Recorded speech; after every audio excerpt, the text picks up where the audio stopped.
Olá, sejam bem-vindos a mais um vídeo aqui do meu canal e hoje iremos tratar de um assunto que eu já tratei, só que de forma bem objetiva e resumida, que é a análise da Epístola de Tiago, capítulo 4, versículo 5. Antes de iniciarmos, eu quero falar para vocês que hoje conseguimos fazer o download de um programa bom, um programa bacana, que é o OBS Studio. Eu não sabia que tinha como eu fazer o download dele aqui no Linux, porque eu vejo que o Linux ele é muito superficial, não superficial, mas muito resumido em questão de aplicativos, ele é muito limitado. Então eu não achava que poderia ter o OBS, mas graças a Deus a gente conseguiu fazer o download dele. E aqui estamos para poder gravar mais um vídeo. Mas antes da gente poder falar de uma forma mais aprofundada sobre a Epístola de Tiago, vai aqui na minha descrição, que lá estará a minha chave Pix, para que você possa estar depositando um valor considerável ou até mesmo colocar a sua dúvida. Ok? Bora pro nosso estudo? Estou muito moderninho. Vamos lá.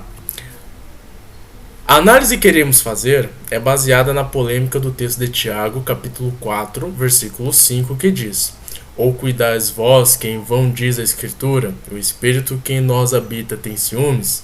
Almeida Revista Corrigida. Esse texto enfatiza que o pneuma é o Espírito Santo. A partir de agora, iremos analisar os pontos cruciais para podermos traduzir melhor esse texto, sem trabalhar nas variantes textuais que aparecem. O primeiro ponto que eu quero que vocês percebam é esses dois pontos aqui, que querendo ou não traz uma variante textual. Tá, poxa, peraí. Estou usando o mouse do notebook aqui, é embaçado. Esses dois pontos aqui, o pneuma, que é o espírito, habita, ciúmes, e esse pontinho de interrogação aqui, que tá do lado do ciúmes. Gente, me perdoe, eu estou com a garganta meio ruim. Não é a garganta, sim, na verdade é as minhas amígdalas. Elas estão inflamadas. Mas eu vou fazer de tudo para que isso não venha atrapalhar o nosso estudo. Eu quero que vocês observem isso aqui. Por quê? Porque são variantes textuais que aparecem no texto. Algumas variantes, como pontos, como a ideia do catoquecem, que é o habita, eu não vou ficar preso nisso e não vou explicar, tá bom? Esse texto aqui é um texto muito polêmico, é um texto que não só tem a ideia do top pneuma como algo polêmico, algo difícil de ser traduzido, mas também todo o resto, porque dependendo do jeito que você coloca no início, aparenta ser uma citação do Antigo Testamento. Agora, dependendo de como você traduz, aí fica como uma validação. A gente vai ver isso depois, ok? Lá no meu outro vídeo, no meu primeiro vídeo que eu fiz sobre esse texto, eu expliquei que é uma validação. Então, se vocês quiserem algo mais objetivo, vai estar naquele primeiro vídeo lá, tá bom? Então, temos aqui alguns textos. Esse texto aqui, texto majoritário, que é o primeiro, ele traz algumas variações, como eu falei, um ponto e vírgula, a ideia do pneuma, catoquecem. A variação catoquecem, ela fica presa, mas na questão de habitar, habita, habitação, entendeu? Então não é uma coisa que muda muito o texto. O problema mesmo é os pontinhos aqui, a ideia do artigo, que a gente vai ver com mais detalhes. Então a gente tem aqui essa primeira variação textual e juntamente com esse texto grego. Lembrando que esse texto grego aqui é o texto Beza Bizantino de 2005. O texto normal majoritário, que é esse aqui, que foi publicado pela editora Cultura Cristã, ele traz a parte A do versículo 6 no versículo 5, no finalzinho do versículo 5. Eu fiz a marcação aqui no comentário. Ele traz a última parte assim, ó. Ele termina com Remi e um ponto de interrogação e continua: Meizona de Didossi Hari, Dio Legei.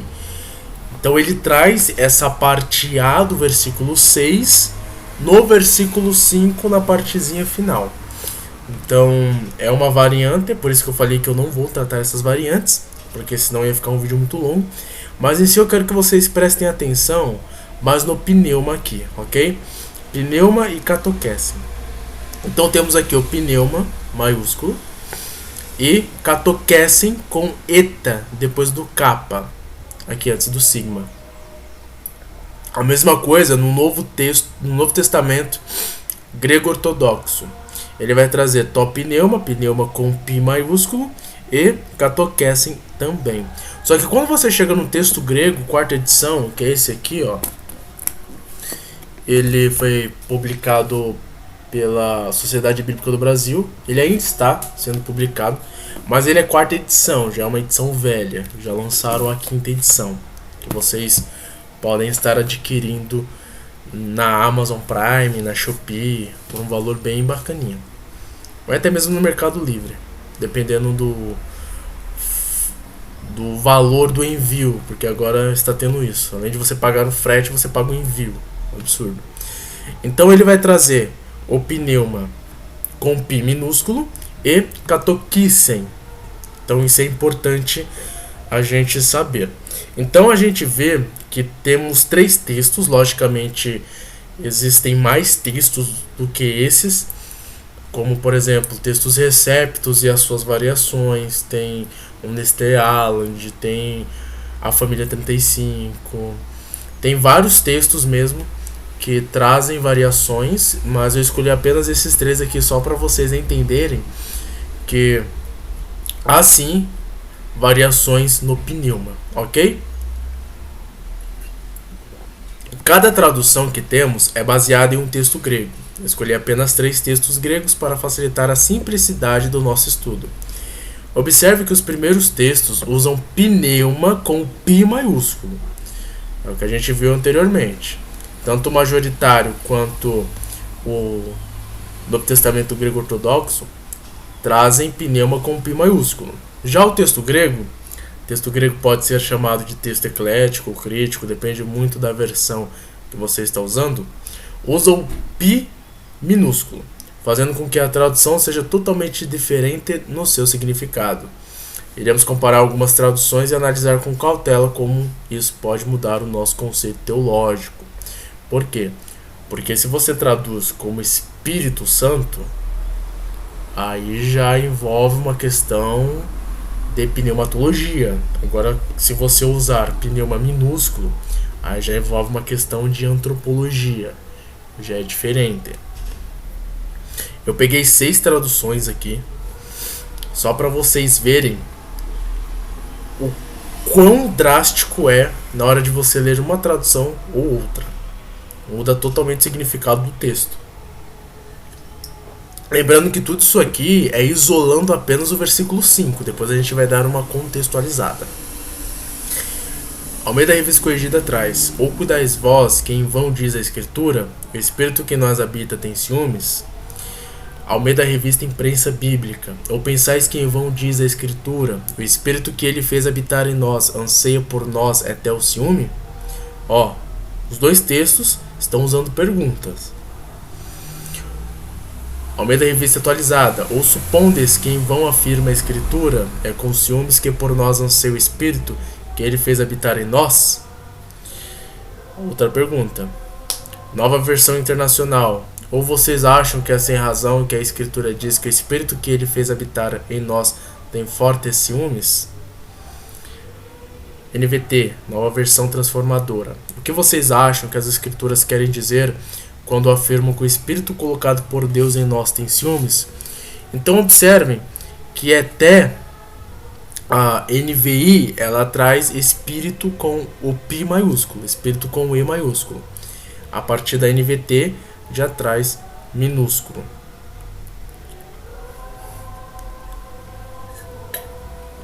A NTLH. Não pense que não quer dizer nada esta passagem das Escrituras Sagradas.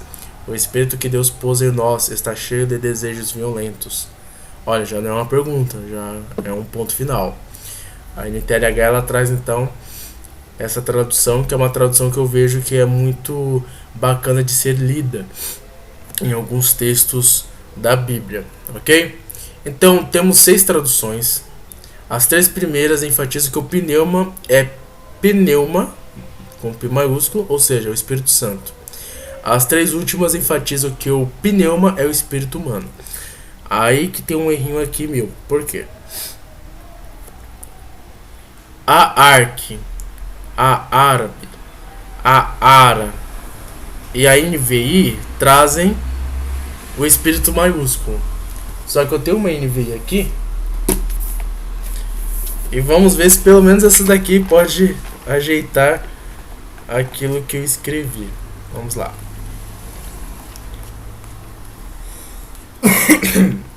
Aqui, Tiago, capítulo 4, versículo 5. Sim, traz o espírito maiúsculo. Perdoe o erro, pessoal. Perdoe mesmo. Mas enfim, as 2 últimas fazer uma correção aqui. As 2 últimas enfatizam que o pneuma é o espírito humano. Traduzir o texto como espírito humano vai contra a vertente antropológica chamada tricotomia. Ele ensina que o ser humano tem alma e espírito separados, e que o espírito é a parte pura do homem, a qual busca as coisas espirituais. Se o espírito no texto enfatiza a podridão do homem, logo essa vertente é desconsiderada como algo verdadeiro. Por que eu falo isso daí? Tá acabando minha água, meu Deus. Minha garganta já tá indo embora. Porque a vertente tricotômica, ela ensina que a alma ela é separada do espírito. A alma está o pecado natural, o pecado a qual herdamos de Adão, e o espírito ele é puro. É o espírito que quer buscar a Deus. É isso que a vertente tricotômica ensina. Então tem a separação. Enquanto o espírito ele quer buscar a Deus, a alma ela abafa o espírito com a vontade pecaminosa. Só que se o pneuma aqui for o pneuma do espírito do homem, aí vai contra a tricotomia. Por quê? Porque diz que o espírito do homem é pecaminoso, é podre, é cheio de pecado. Então essa é uma questão interessante de ser analisada aqui. Como foi dito anteriormente, cada tradução se baseia em algum texto grego. Os mais famosos são texto majoritário, texto receptus, texto crítico e atualmente a família 35. Segundo o majoritário e receptus, o pneuma está se referindo ao Espírito Santo. Vejamos a tradução majoritária. Aí eu coloco a tradução majoritária segundo o texto aqui que eu mostrei para vocês, o Novo Testamento majoritário. Ou pensais que a Escritura diz em vão, com ciúme anela por nós o Espírito que veio habitar em nós? Mas ele nos concede maior graça, por isso diz. Essa parte aqui, ó, mas ele nos concede graça, maior graça, por isso diz, ele se encontra na parte A do versículo 6. Se vocês forem analisar o texto no versículo 6. Vemos que o majoritário aprova traduzir o pneuma como Espírito Santo, mas há textos gregos que não corroboram para essa tradução. Vamos analisar alguns pontos essenciais do texto grego para que possamos traduzir de forma correta e coerente. Então, cada tradução que temos é baseada em um texto grego. Qualquer tradução que você pegar, ela vai ser baseada em um texto grego. Qual que é o papel de um cara que estuda crítica textual? é ele analisar o texto na sua fonte original, analisar todos os manuscritos, papiros, fazer uma comparação de textos já prontos para poder escolher uma tradução que venha a ser a mais correta. Mas Gustavo, então você está enfatizando que a Bíblia ela é errante ou até mesmo falível? Não. Pelo contrário, através dos estudos a gente consegue comprovar com mais fundamentação que a Bíblia ela é inerrante, não há nenhum erro nela, e ela também é inefável. Ela não contém nenhuma falha. Por quê? Isso aqui é apenas uma variante, não muda o sentido doutrinário, entendeu? Não muda o sentido doutrinário. Só que temos um problema exatamente nesse texto. Como eu falei anteriormente, ele pode mudar a questão pneumatológica ou até mesmo antropológica. A gente vai ver que o texto correto para ser seguido é o texto crítico, que na tradução NTLH ou até mesmo algumas versões posteriores da Almeida Revista Corrigida trazem o espírito minúsculo. Logo, essas traduções e até mesmo o texto grego é o correto. Logo, não tem choque com a doutrina pneumatológica. Então, isso só corrobora para que não venhamos ficar pensando que a Bíblia ela tem algum tipo de erro. Se vier aparecer algum erro, foi por incompetência nossa, porque a gente não estudou, não buscou mais a fundo do que deveria. Então, no caso, é mais erro nosso do que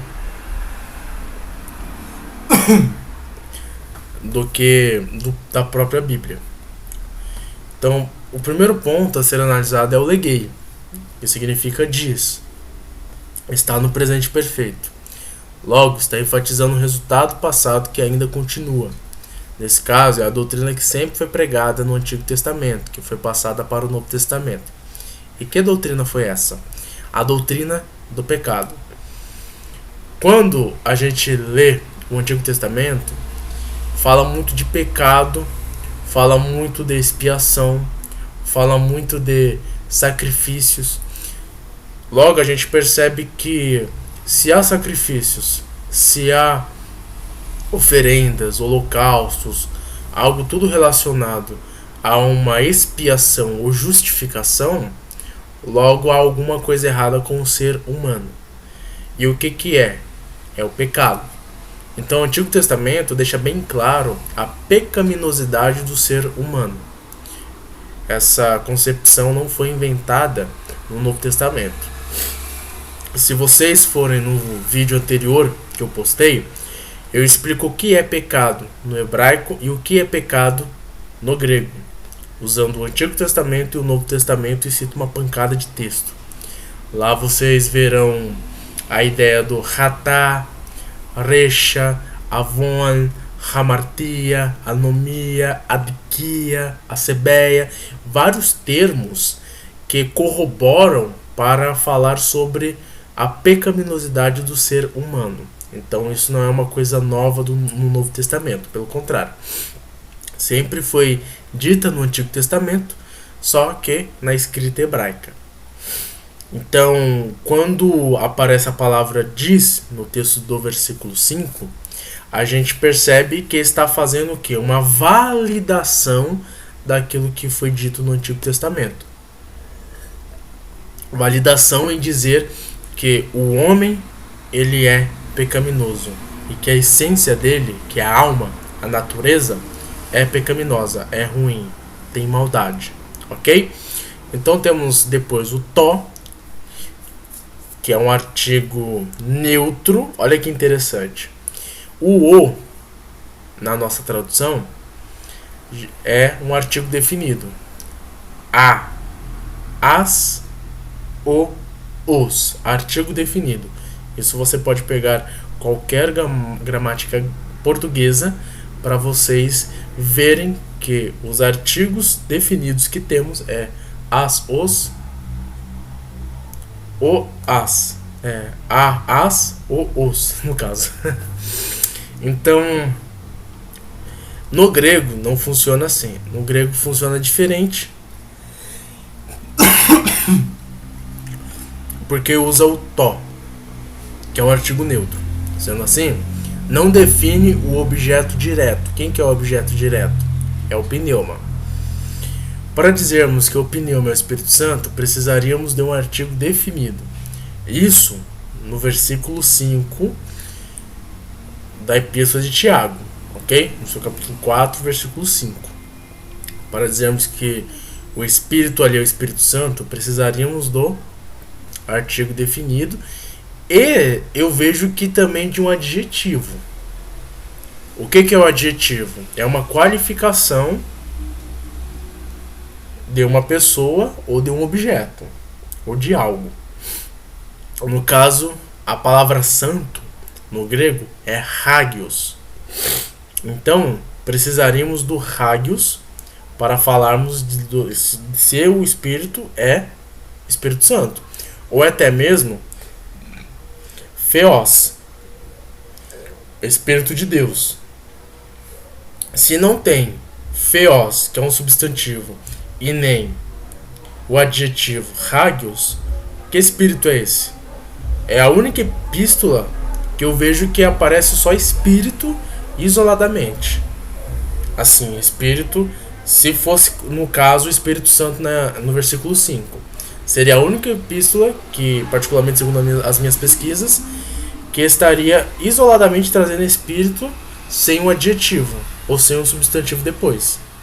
Então a gente tem um problema aí. Então, no caso, tirando essa parte do substantivo e adjetivo, precisaríamos de um artigo definido. Pneuma. Pneuma espírito é o objeto direto da oração. Ele é antecedente do verbo epipophei, que significa ansiar.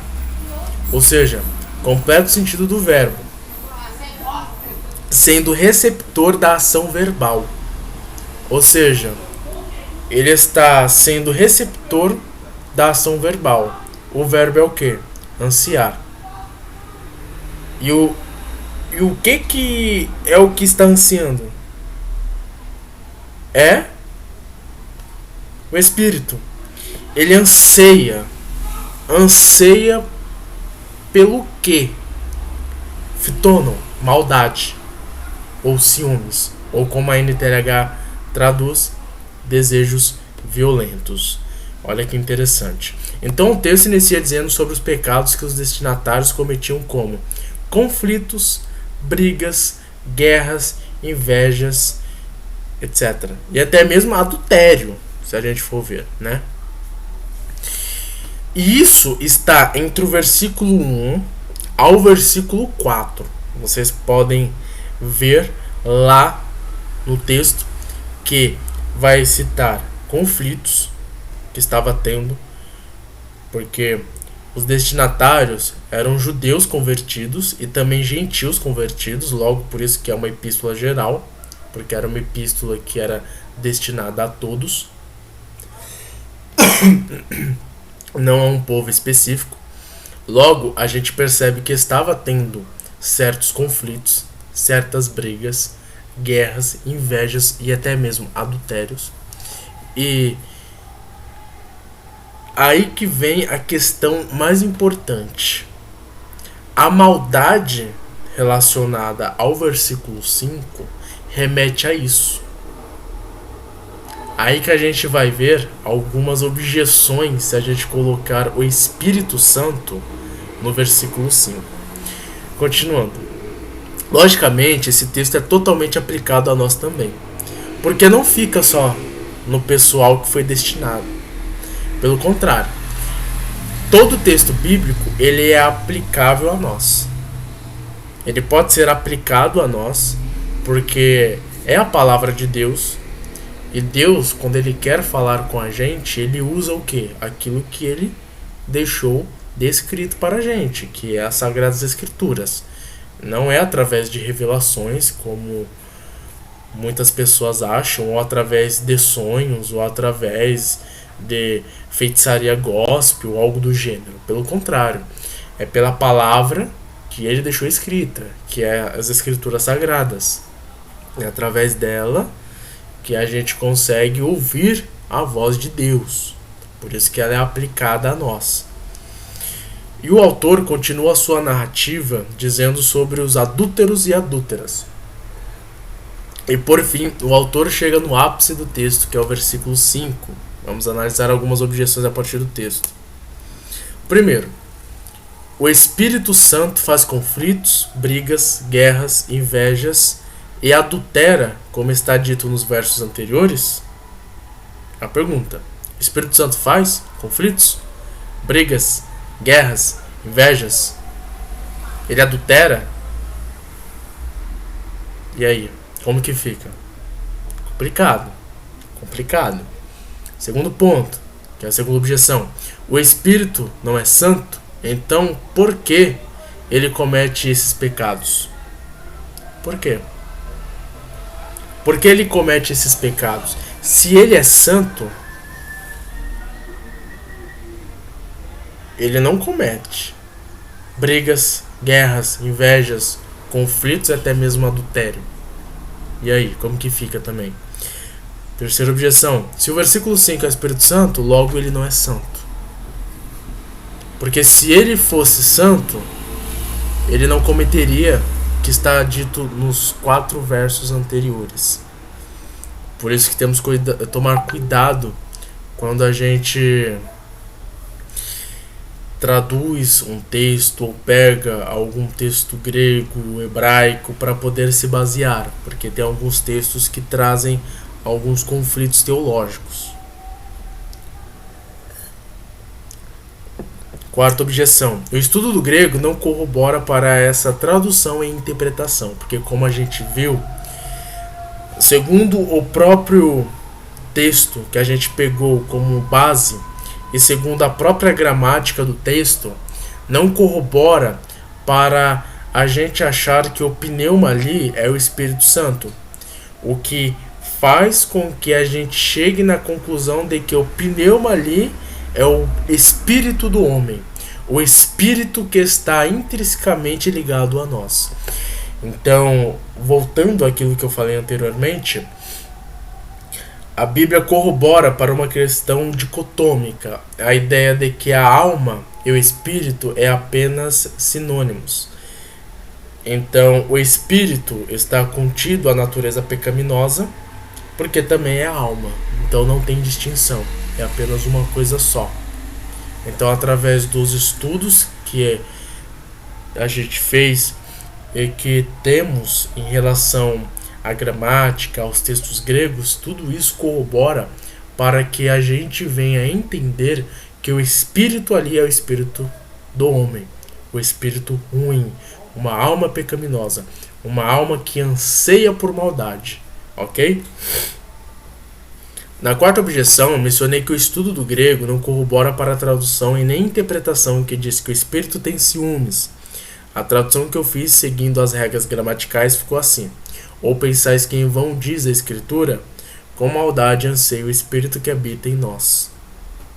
Essa é a tradução que eu fiz. Eu vejo que é uma tradução que não foge do propósito do texto e nem daquilo que a NTLH diz.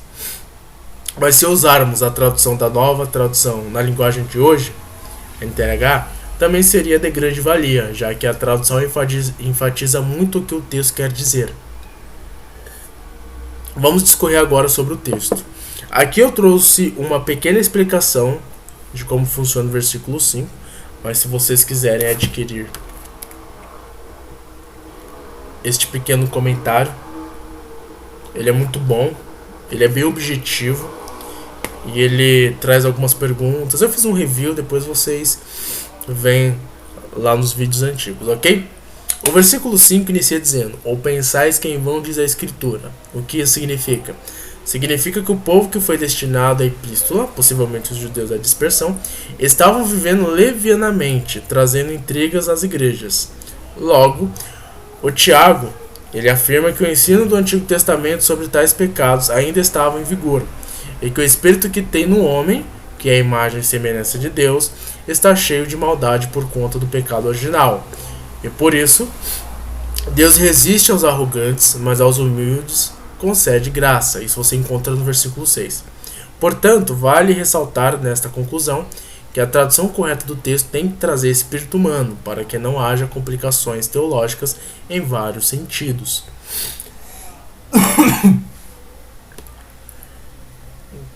Então, para que o texto ele venha a ser interpretado de forma correta, baseado naquilo que o autor quis dizer, a gente precisa traduzir o texto como espírito humano e não Espírito Santo, porque senão teremos complicações teológicas em vários sentidos. Por hoje, pessoal, é isso.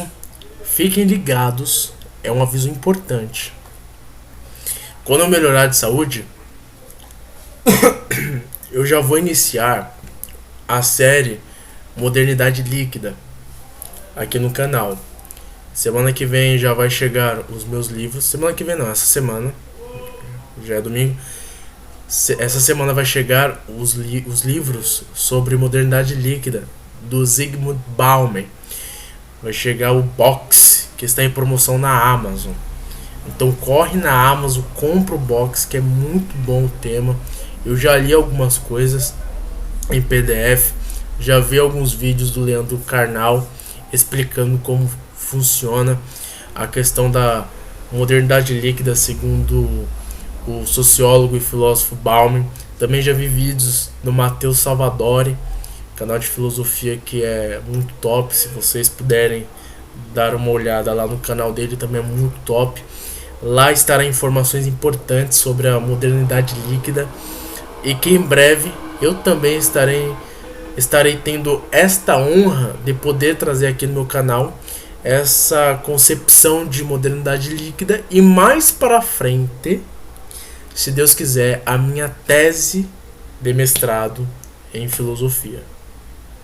A minha tese de mestrado eu estarei trazendo aqui para vocês entenderem melhor como que eu enxergo, segundo uma concepção filosófica, o mundo. Lógico, não indo contra aquilo que a cosmovisão bíblica diz, mas sim corroborando para aquilo que as escrituras sagradas nos diz. Ok?